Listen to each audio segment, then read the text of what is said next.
히브리서 11장은 우리가 성경 66권 가운데서 특별히 또 이름이 붙여져 있는 장으로 잘 알고 있는 장입니다. 믿음장으로 불리지 않습니까? 구약시대 믿음의 선진들을 한 사람씩 나열하면서 우리 신앙의 선배들이 어떤 믿음으로 본을 보였는가, 이것을 증거하는 장입니다. 근데 그 중에 이름을 언급하지 않으면서 참 끔찍하게 죽임을 당한 그런 믿음의 선진에 대한 구절이 나옵니다. 히브리서 11장 37절인데요. 이렇게 되어 있습니다. 돌로 치는 것과 톱으로 켜는 것과 시험과 칼로 죽임을 당하고 양과 염소의 가죽을 입고 유리하여 궁핍과 환난과 학대를 받았으니, 이런 구절이 있습니다. 이 중에 톱으로 켜는 것, 이렇게 죽임을 당한 한 분이 계신데, 바로 오늘 우리가 본 이사야서의 주인공 이사야 선지자입니다. 이분이 어떻게 이사야일 수 있을까? 위경에 보면은 그 얘기가 담겨져 있습니다. 위경은 성경은 아니기 때문에 위경 얘기는 설교 시간에 제가 거의 하지 않는데요. 근데 이 얘기만큼은 히브리서 11장 37절에 나오는 얘기이기 때문에 잠깐 이렇게 하려고 합니다. 위경 중에 성경 66권, 구약 39권, 신약 27권 외에 위경과 외경이라고 하는 것이 있어서 가톨릭을 비롯해서 또 다른 그 교파 분들은 이것을 성경처럼 이렇게 보는 분들이 있기는 있습니다. 그 가운데 이 위경 중에 이사야의 승천기라고 하는 책을 보게 되면요, 이사야 선지자가 므낫세 왕에 의해서 톱으로 켜서 두동강이 나서 죽임을 당한 얘기가 나옵니다. 이때 이사야를 죽인 사람은 말씀드렸던 것처럼 다른 왕이 아니라 므낫세였습니다. 므낫세는 이사야가 이렇게 하면은 안 되는 그런 사람이었습니다. 왜냐하면은 이사야는 므낫세의 고조 할아버지였던 우시야 왕 때부터 예루살렘을 중심으로 해서 선지자로 부름을 받아서 일을 해온 사람입니다. 그러니 므낫세의 증조 할아버지, 또 할아버지, 아버지 같은 경우는 히스기야 왕이거든요. 히스기야 왕 같은 경우는 아마 이사야 선지자를 하늘처럼 받들었을 것입니다. 그래서 이사야 선지자가 하는 하나님의 말씀, 그 가르침, 이런 것들을 그 누구보다도 정말 잘 받고 또 순종한 그런 왕이 바로 히스기야고, 그가 므낫세의 아버지이기도 했기 때문에 이사야 선지자는 이스라엘 모든 백성들도 마찬가지고 므낫세 왕에게 있어서도 선지자 중에 선지자요, 스승 중에 스승이었던 것이죠.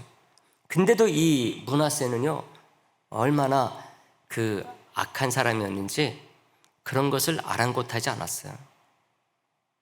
그 노 할아버지 므낫세 그쯤 이제 됐을 때는 이 이사야가 선지자가 된 지 막 40년, 50년, 60년 그런 지난 때였거든요.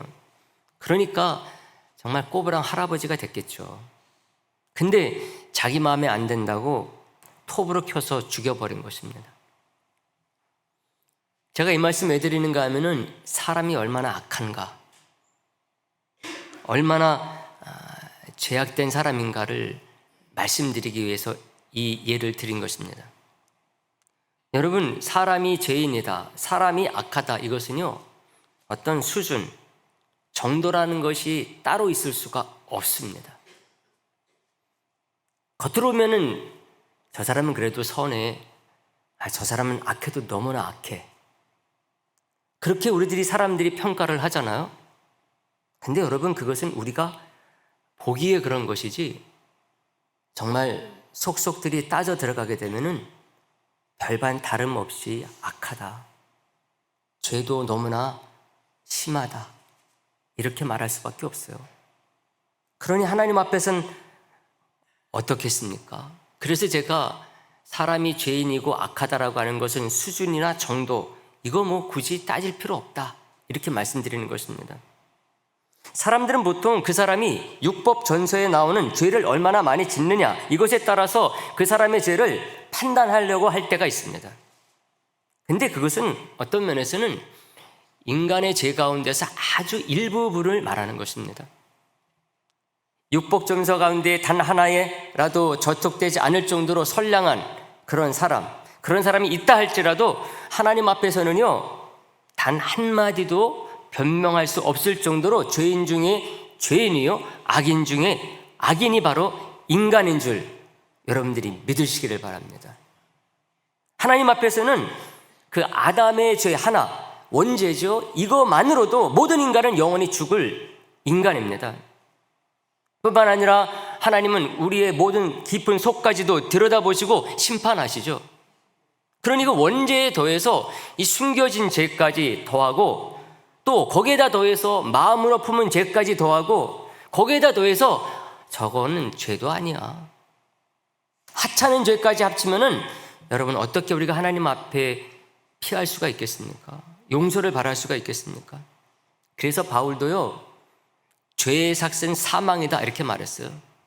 그러면서 그 죄를 구분하지 않았어요. 좀 큰 죄, 작은 죄 구분하지 않았어요. 그냥 죄의 삭은 사망이다, 이렇게 말했습니다. 이 말은 하나님이 선악과를 따먹은 아담에게 하셨던 그 죽음을 말합니다. 여기서 말하는 사망이라고 하는 것은 어떤 죽음입니까? 창세기서 2장 17절에서 말하죠. 선악을 알게 하는 나무의 열매는 먹지 말라. 네가 먹는 날에는 어떻게 해요? 반드시 죽으리라 하시니라, 딱 말했습니다. 이 세상 가운데 엄마의 뱃속에서 태어나 여러분 죽지 않는 사람 있습니까? 없습니까? 이 세상에 지금 얼마나 많은 사람들이 삽니까? 거의 80억여 명이 살아요. 제가 이렇게 인터넷 찾아보니까 최근에 나온 통계가 78억 8,800여만 명입니다. 여러분, 근데 그렇게 많은 사람들 중에 단 한 사람이라도 죽지 않은 사람이 있습니까? 없습니까? 예외가 없어요. 근데 여러분, 이게 우연인가요? 사람은 누구나 다 당연히 늙거나 병들거나 사고 같은 것으로 죽는다, 여러분 이렇게 생각하십니까? 물론 저도 그렇게 생각을 해요. 근데 어떻게 한 사람도 예외가 없을 수가 있을까요? 세상에는 예외라는 게 있잖아요. 아무리 원리 원칙이 분명하다 할지라도 예외가 없을 수가 없거든요. 하다못해 여러분, 진화론자들도요, 진화론자들 가운데는 많은 과학자들이 포진하고 있거든요. 근데 이분들이 돌 한 개가 빅뱅을 일으켜서 우주가 만들어지고 이렇게 저와 여러분들 같이 이렇게 사람에게까지 진화했다, 이렇게 말하지 않습니까? 실현 불가능한 일인데 딱 한 번 우연히 빅뱅이 일어났다는 것입니다. 우연을 믿지 않는 사람들이거든요. 근데 한 번은 예외라는 거예요. 한 번은 예외라는 거예요. 그들도 예외를 인정을 한다니까요. 한 번은. 그게 없으면 진화가 일어나지 못하기 때문에. 근데 여러분, 인간이 이 세상에 나온 이후로 그렇게 많은 사람들이 오고 갔는데 그 중에 단 한 사람도 죽지 않고 살아있는 사람 있습니까? 없습니까? 없어요. 제가 여러분 이상한 말을 하고 있거나 목사님이 주일날 아침부터 그런 사람을 있을지 모르겠지만은요, 진화론자들의 논리대로 따진다면은 이건 진화론자들이 주장하는 것보다 더 설득력 있는 얘기입니다.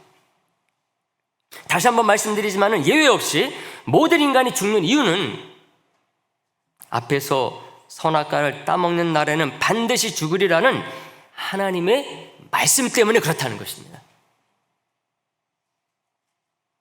하나님 말씀이 얼마나 엄중한가를 안다는 거죠. 예외가 없다는 거죠, 거기에.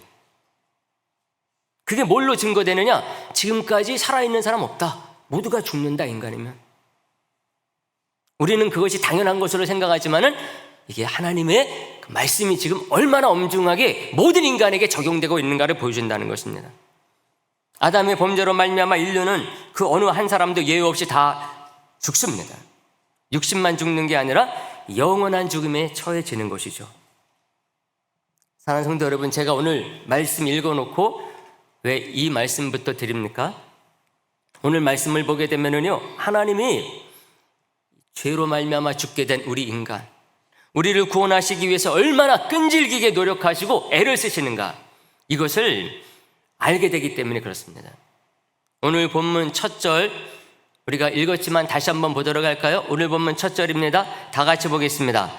오호라 너희 모든 목마른 자들아.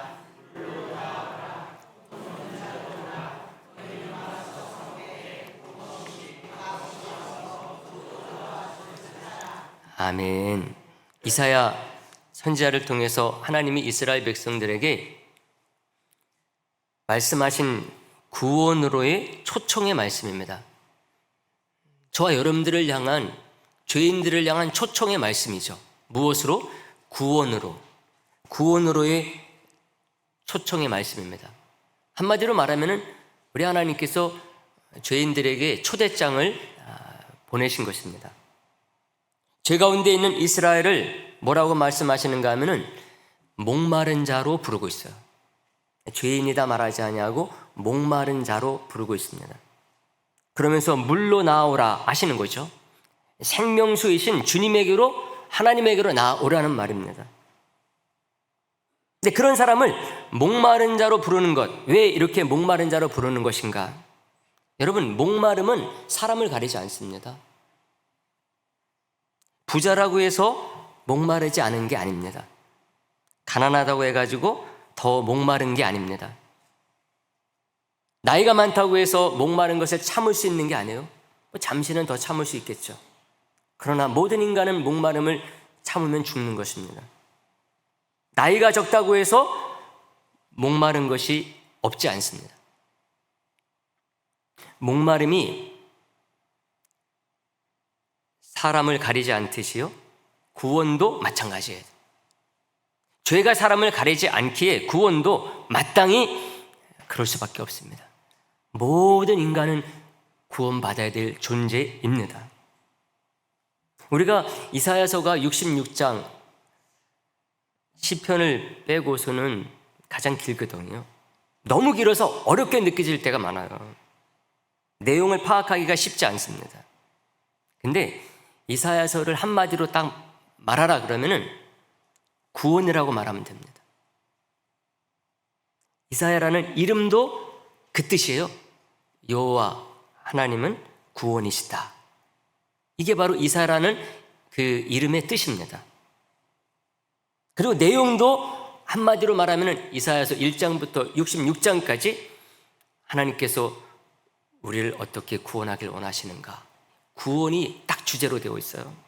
그래서 어떤 분들은 이사야서를 구약의 복음서라고 얘기를 합니다. 신약에 4권의 복음서가 있죠.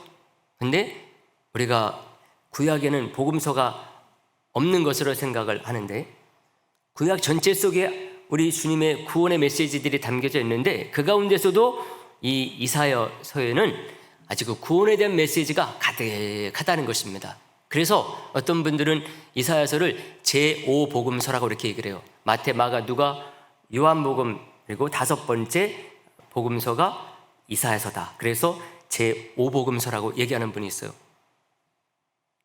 이사야서는 39장을 중심으로 해서 둘로 딱 나눠집니다. 내용이 39장까지는 과거, 40장부터는 미래입니다. 앞부분에는 이사야가 살아있을 때 경험한 얘기들을 하면서 하나님의 구원에 대한 얘기를 쓰고 있어요. 뒤에는 이사야가 죽고 나서 일어날 일들, 이것을 가지고서 하나님의 구원을 얘기하고 있습니다. 그러다 보니까는 이 뒷부분 40장부터 66장까지 이것은 이사야가 쓴 성경이 아니다, 이렇게 주장하는 학자들이 있습니다. 왜요? 이사야가 죽고 나서 일어난 일들이기 때문에. 그 일들을 어떻게 이사야가 알고 그걸 쓸 수가 있어요? 이렇게 생각해서 그 40장부터는 이사야가 쓴 게 아니고 죽은 뒤에 누군가가 썼는데 나중에 편집자들이 이것을 한 권으로 만든 것이다, 이렇게 보는 분들이 있다는 것입니다. 40장에서 오늘 우리가 본 55장까지는 바벨론 포로 시대를 배경으로 하고 있어요. 바벨론 포로 시대를 배경으로 하면서 하나님의 구원의 메시지를 전하고 있습니다. 그리고 56장에서 66장 마지막 장까지는 바벨론 포로 시대 이후 기환 시대를 배경으로 해서 하나님의 구원을 말하고 있습니다. 근데 이사야는 언제 죽었다 그랬어요? 앞에서 므낫세 왕 때 죽었다 그랬잖아요. 그러니 포로 시대나 포로 기환 시대는 그가 죽은 이후에 100년 후에나 있을 일이거든요. 그러니 이사야가 쓴 게 아니라는 주장을 할 만도 한 거죠.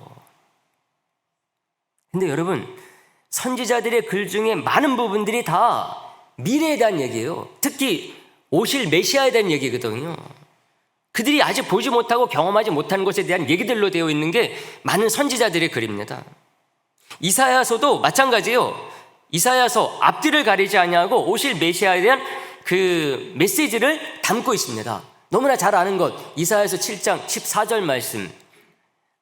예수님께서 태어나실 때 누구를 통해 태어나신다? 처녀를 통해 태어나신다.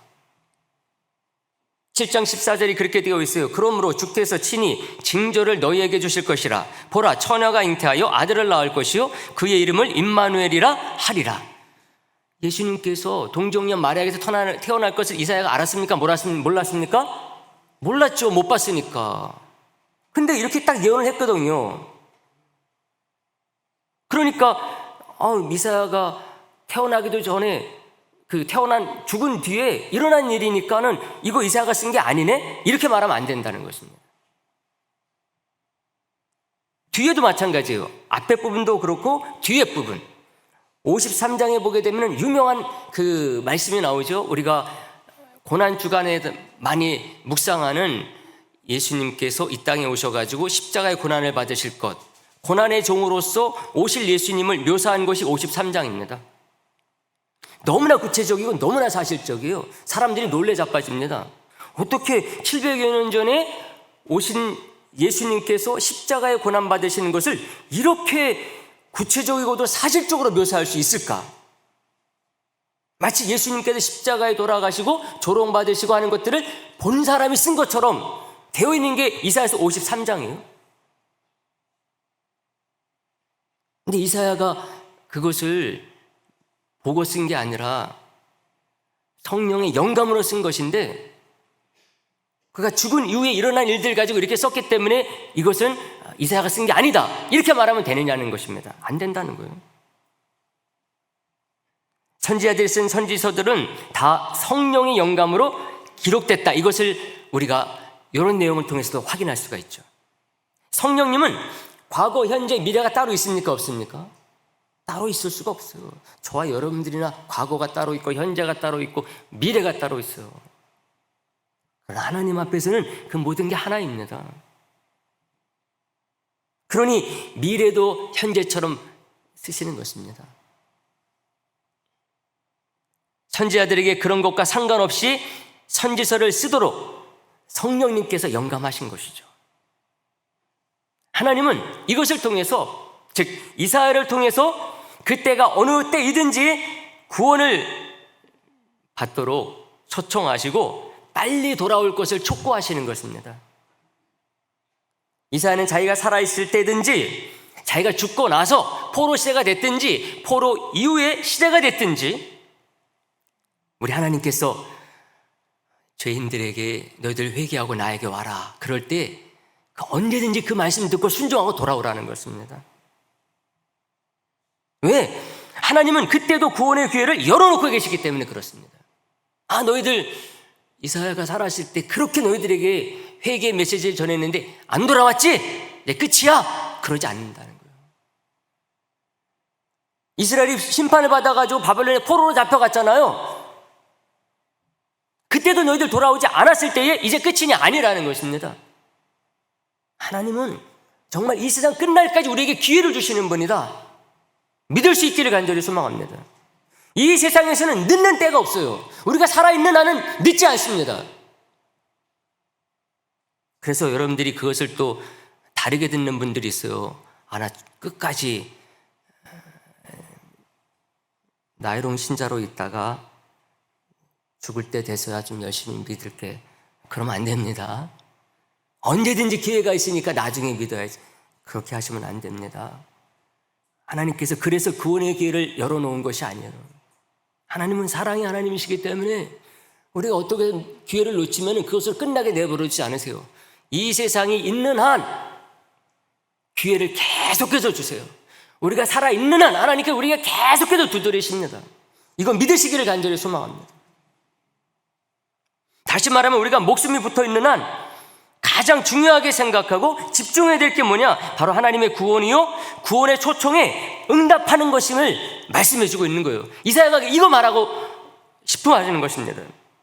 그래서 이사야서에는 하나님의 구원의 메시지가 전체에 퍼져 있어요. 1장부터 66장까지. 이사야가 살아있을 때, 죽고 나서, 포로 시대, 포로 이후 시대까지 전체에 걸쳐서 퍼져 있습니다.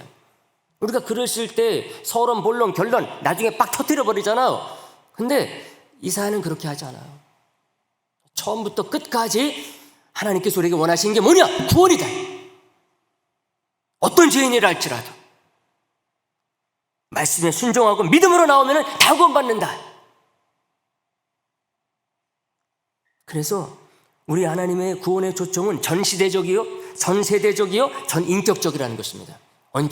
인격이 어떤 사람이든, 죄송하지만 어떤 놈이든지 간에 누구에게도 하나님께서는 구원의 초청을 보내십니다. 전세대적으로 노인이 됐던 아기가 됐던 초청하시는 거예요. 전시대적으로 과거가 됐든 현재가 됐든 미래가 됐든 그것을 모든 목마른 자들이라는 어휘를 통해서 우리가 생각할 수 있다는 것입니다.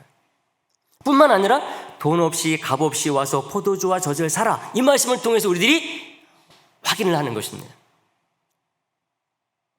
근데 사람은 보통 목마른 상태의 심각성을 알지 못해요. 여러분들이 이 1절에 나오는 목마른 자라고 하는 표현을 여러분들이 볼 때 어떤 생각합니까? 목마르면 물 마시면 되지. 근데 그게 평상시나 가능하지, 여러분. 물 없는 사막에서 여러분 이거 됩니까? 안 됩니까? 아닌 거예요. 안 되는 거예요.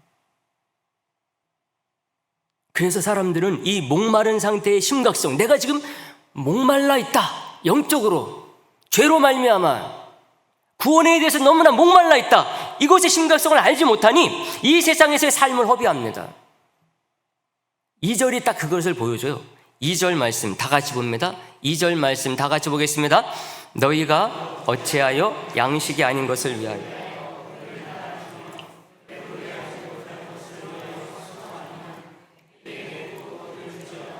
그리하면 너희가 좋은 것을 먹을 것이며 너희 자신들이 기름진 것으로 즐거움을 얻으리라. 할렐루야. 그 말씀이 뭡니까? 양식 아닌 것을 위하여 소중한 것을 줘버린다는 거예요.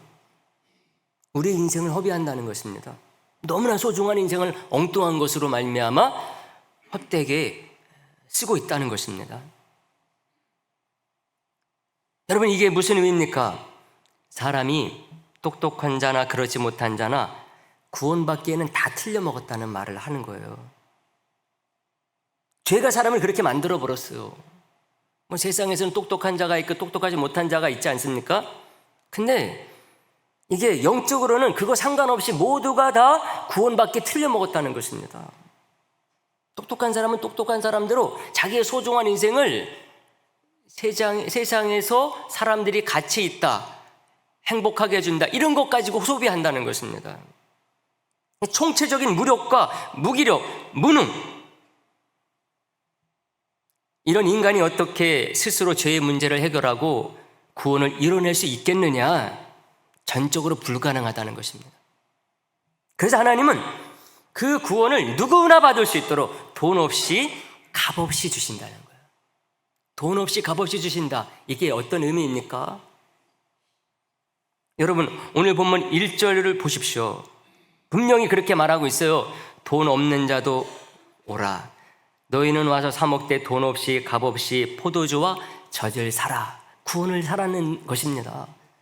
돈 없이 값 없이 노력하는 것도 없이 은혜로 와서 사 먹으라고 하는데 돈 없이도 값을 치르지 않고도 생명의 양식을 먹을 수 있다는 거예요. 먹게 해주셨다는 거예요. 하나님의 구원의 은혜를 말하는 것입니다. 은혜의 구원을 말하는 것입니다. 여러분, 예수님은 우리를 향한 하나님의 전적인 은혜의 구원의 증거입니다. 그래서 바울이 그것을 비슷한 말로 사용을 해가지고 로마 교회 성도들에게 이렇게 증거했어요. 로마서 3장 24절 말씀인데, 이 말씀도 우리가 화면에 나오니까 다 같이 보겠습니다. 다 같이 봅니다. 시작. 그리스도 예수 안에 있는 성령으로 말미암아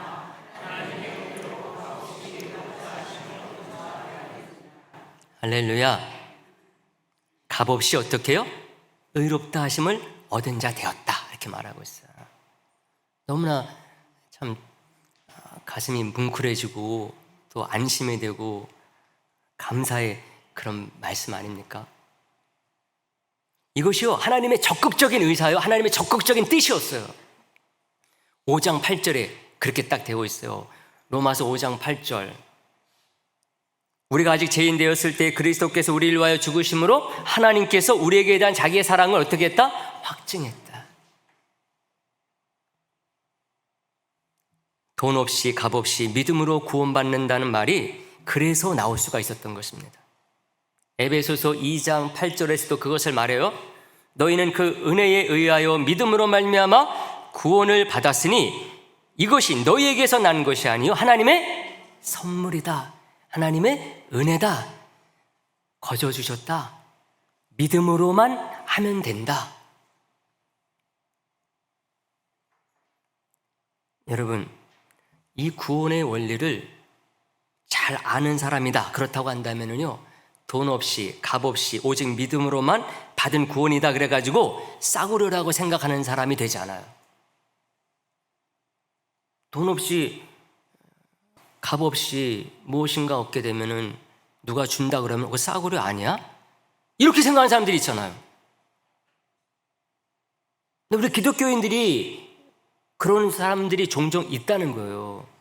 이 구원을 너무나 값없이 은혜로 선물로만 받다 보니까는 싸구려로 생각을 해가지고 기독교인들이 그 삶을 사는 데 있어서 말하고 행동하고 사는 데 있어서 너무나 그 값싸게 가볍게 행동한다는 것입니다. 여러분, 이 원리를 제대로 아는 사람이라고 한다면은 왜 그렇게 값싸게 행동하지 않느냐? 그 속에 우리 주님께서 우리를 그렇게 값없이 선물로 구원을 주시기 위해서 십자가에서 모든 대가를 다 치르셨기 때문에 그렇습니다. 눈앞에 지금 저 사람이 나를 위해서 희생을 해가지고 내가 이렇게 사는데 어떻게 우리들이 그 앞에서 가볍게 행동할 수가 있겠어요? 인생을 헛되게 살 수 있겠습니까?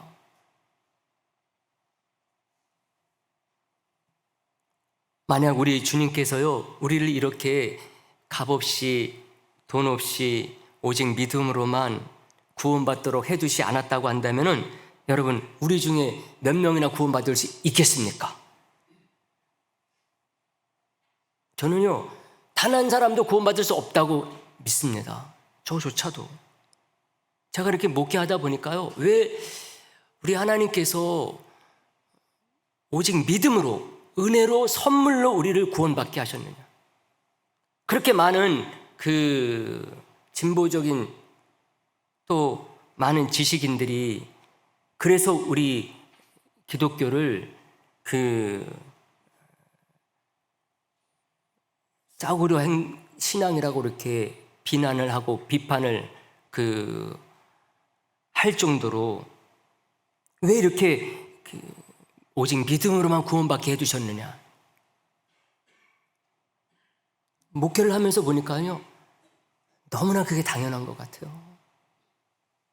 정말 우리에게 그렇게 해주시지 않았다고 한다면은 우리 가운데 한 사람도 구원의 초청에 응할 수도 없을 뿐만 아니라 하나님의 자녀가 될 만한 사람은 하나도 없다고 믿습니다, 저는.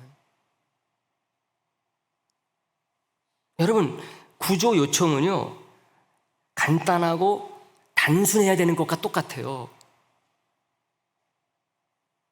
그 외국 그 호텔 그 화장실, 샤워실에 가면은요, 줄 하나가 이렇게 늘어져 있어요. 이 줄이 왜 이렇게 늘어져 있을까? 한국 사람들은 그게 궁금해가지고 잡아당겨 봅니다. 그러다가 낭패를 보는 거죠. 이게 뭔가 하면은 응급 구조 그 신호예요. 이걸 잡아당기면은 달려오는 겁니다. 지금 이분이 위급한 상태이구나. 그 줄을 딱 당기기만 하면 돼요. 얼마나 쉬워. 당기기만 하면 되니까. 요즘 독거하신 어르신들 집에 가보면은 응급 벨이 있거든요. 내가 위급하다 그러면은 뭐만 누르면 됩니까? 벨만 딱 누르면 돼요. 근데 이 사람들이 그 어르신을 생각한답시고 응급 구조 요청을 복잡하게 만들었다. 2단계, 3단계로 만들어 놨다. 그럼 그분이 응급 구조 제대로 요청할 수 있습니까? 응급 구조를 요청을 해야 되는데 매뉴얼을 봐야 된다. 하기 전에 죽어버리죠. 근데 줄 잡아당기는 것, 벨 누르는 것, 이거는 누구나 다 할 수가 있어요. 못 배운 자도 합니다. 차별 없이 다 할 수 있어요. 사람이 똑똑하니까는 그렇게 해놓은 거거든요. 사람이 지혜가 있으니까는 이거 간단하게 만들어야지. 그냥 줄만 잡아당기면은 그 구조받을 수 있도록 해야지. 벨만 누르면 되게 만들어야지. 사람이 똑똑하니까 이렇게 아주 초간단, 단순하게 만들어버린 것입니다. 못하는 사람 하나도 없게.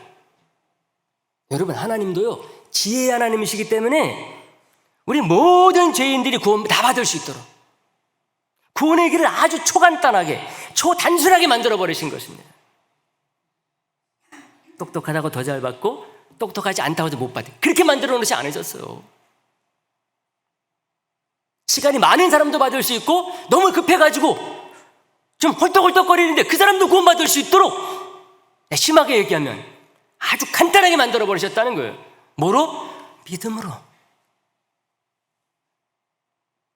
우리가 죄인 중에 죄인이다 보니까 쉽게 만들지 않으면은요, 구원받지 못하는 사람들이 생길 수가 있어요. 그러다 보니까 예수님께서 대속의 십자가를 통해서 다른 건 다 해버리셨어요. 우리가 진짜 해야지만 될 것들을 우리 주님께서 대신 다 해놓으신 거죠. 나의 그 엄청난 죄가 용서받기 위해서는 엄청난 것들이 있어야 되는데 그건 다 주님께서 하신 거예요. 그 자체가 뭐냐? 하나님이 우리를 얼마나 사랑하시는가가 딱 보여주는 거예요. 하나님이 너무나 고민한 거예요. 이 사람들이 너무나 죄인이다 보니까 너무나 몰라. 무지해, 무기력해, 무능해. 똑똑한 사람들도 알고 보면은 이 죄에 대해서 너무나 무지해. 어떻게 하면 이들이 구원받을 수 있게 할까? 하나님 너무나 고민을 하신 거예요. 그래서 정말 벨 하나면 되도록, 줄만 딱 당기면 되도록 오직 믿음으로 구원받게 하나님께서 만들어 놓으신 거예요. 오늘 본문에서도 그것을 한 사람을 통해서 그 예를 딱 들어주십니다. 거짓말이 아니라는 거죠. 내가 한 사람 예를 듣게, 너희들 내 구원에 응하기만 하면 나 다 구원받는 거야. 영원한 언약 가운데 들어가. 진짜 그런 사람이 있어. 예를 딱 드시는 거예요. 역사적인 아주 중요한 위대한 인물을 하나 딱 듭니다. 오늘 보면 3절에 딱 나와요. 3절 말씀 다 같이 봅니다. 3절 말씀 다 같이 보겠습니다. 시작. 너희는 귀를 기울이고 내게로.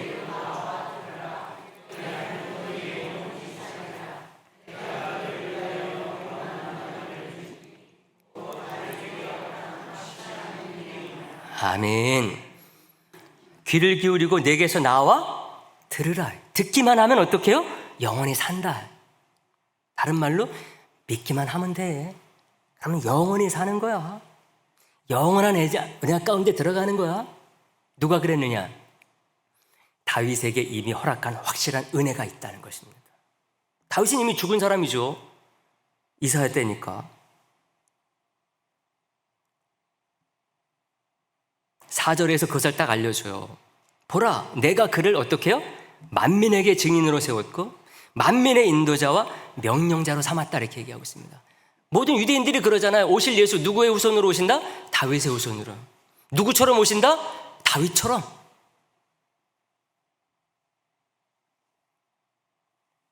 다윗이 누굽니까? 근데 다윗은요, 베들레헴 이새의 아들이에요. 이새의 아들이라는 것은 뭔가? 베들레헴 이새의 아들이다. 별 볼 일 없다는 거예요. 그것도 8명의 아들 중에 막내. 하는 일이 뭐? 목동. 이게 뭡니까 다? 이거 별 볼 일 없다는 거예요. 고대 때 목동이라는 직업, 제가 여러 번 말씀드렸어요. 당시에 몸 파는 여자들, 기생, 세리와 같은 그런 천한 직업에 속합니다. 이 목동들이 거짓말도 많이 하고 사기꾼이요, 도둑놈들이 많기 때문에 그랬어요. 근데 이 다윗이 어떻게 됐습니까? 나중에 뭐가 됐어요? 이스라엘의 왕이 됐어요. 그냥 왕이 아니에요. 하나님이 다윗에게 모든 거 다 줘버렸어요. 영원한 언약. 내가 내 그 몸으로부터 왕이 끊기지 않게 해주겠다. 그러니까 다윗에게 다 몰아준 거예요, 다. 근데 그 다 몰아주시면서 다윗에게 돈 받았습니까? 아니에요. 다윗이 먼저 요청했습니까? 아니에요. 그런 얘기가 없어요. 하나님, 제게 이게 필요해요. 왕 좀 세워주세요. 그런 거 하지 않았어요. 다윗이 그런 자격이 있었어요? 없었어요? 없었어요. 베들레헴 이새의 아들이었다니까요. 막내 8번째 아들이었다니까요. 직업이 목동이었다니까요. 아무런 조건이 없어요. 근데 하나님께서 다윗을 그냥 선택한 거예요. 그렇게. 다윗은 믿음 보셨겠죠. 그 믿음이라는 게 뭡니까? 전 하나님밖에 없어요. 이 믿음인 것입니다. 전적인 하나님의 은혜였던 거죠. 그러니 베들레헴 추원코서 알아주지 않는 이새의 집안의 아들인데도 하나님의 전적인 은혜로 그런 놀라운 위대한 사람이 된 사람이 누구냐? 다윗이었습니다. 오늘 마지막 절 5절 뒷부분에 그 얘기를 해주고 있어요. 여호와 내 하나님 곧 이스라엘의 거룩하신 이로 말미암음이니라. 이는 그가 너를 영화롭게 하셨다, 이렇게 얘기하고 있어요. 오직 누구로 말미암아? 거룩하신 하나님으로 말미암아. 그분이 너를 어떻게 해요? 영화롭게 하셨다. 자격이 없는데도. 사랑하는 성도 여러분, 말씀 정리하는데요, 오늘 우리는 대선지자 이사야서의 말씀을 생각했어요. 이스라엘 백성들을 향하여 선포된 구원의 그 초청의 메시지를 생각했어요. 그 초청이 모든 죄인들을 위한 것이고 누구나 받아 누릴 수 있는 은혜로 된 구원임을 생각했어요. 이를 통해 우리가 얼마나 큰 사랑과 은혜의 사람임을 생각한 것입니다. 완전히 우리는 역전된, 반전된 인생을 살고 있는 사람임을 꼭 믿으시기를 간절히 소망하겠습니다. 그럼 우리가 어떻게 살아야 되느냐 분명한 거 아니겠습니까? 이제 C.S. 루이스가 순전한 기독교라는 그 책에서요, 이런 말을 한 적이 있어요. 하나님은 우리 인간을 그분 자신을 넣어야 달릴 수 있도록 만드셨습니다, 라는 얘기했어요. 다시 말하면 사람이 엔진을 만들었듯이 하나님은 인간을 처음 만드셨다는 거예요. 그리고 자동차는 뭐를 넣어야 됩니까? 연료를 넣어야 되죠. 휘발유나 경유를 넣어야 되죠. 넣어야 달릴 수 있게 되듯이 하나님은 우리를 만들 때 하나님을 연료 삼아 달리게 만들어 놓으셨다는 거예요. 우리가 세상 살 때 밥 먹어야 사니까 그거 먹어야 사는 걸로 알면 안 된다는 것입니다. 우리 하나님께서 우리를 만드셨기 때문에 우리는 하나님을 연료로 삼아야지만이 갈 수 있는 존재들이다, 이렇게 딱 말한 거예요. 그러니 오직 믿음과 은혜로 구원받은 하나님의 자녀들은 얼마나 더 그래야 되겠습니까, 여러분?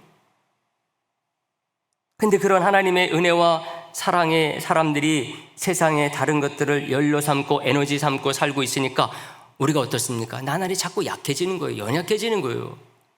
우리가 세상의 것들 자꾸 의지하고 그걸 전적으로 그 속에 빠져버리게 되면요, 우리가 강해질 것 같은데 그러지 않아요. 약해집니다, 여러분.